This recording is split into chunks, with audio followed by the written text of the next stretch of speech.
Our company is now Meta. ফেসবুকে video নির্মাতাদের আয়ের পথ সহজ হচ্ছে। কন্টেন্ট বা ভিডিও শেয়ারের মাধ্যমে আয়ের পথ আরো সহজ করতে ভিডিও নির্মাতাদের জন্য নতুন কিছু পরিবর্তন আনছে সামাজিক যোগাযোগ মাধ্যম ফেসবুক। ফেসবুকে সাধারণত ইনস্টিমেট, অ্যাডস অন রিল ও পারফরমেন্স বোনাস নামের তিনটি পদ্ধতির মাধ্যমে আয় করা যায়। তবে সম্প্রতি কন্টেন্ট মনিটাইজেশন প্রোগ্রামে পরিবর্তন আনছে ফেসবুক।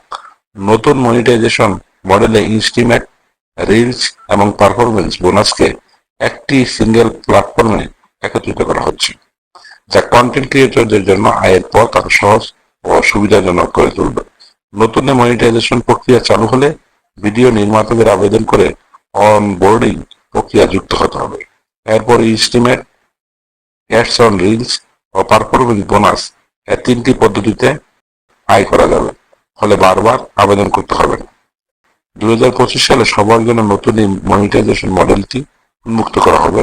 বর্তমানে এটি শুধু আমন্ত্রিত ক্রিয়েটরদের জন্য বিটা ভার্সন চালু করা হয়েছে। বিটা ভার্সনের অংশ হিসেবে 1 মিলিয়ন ক্রিয়েটর এই প্রোগ্রামে অংশগ্রহণের সুযোগ পাচ্ছেন।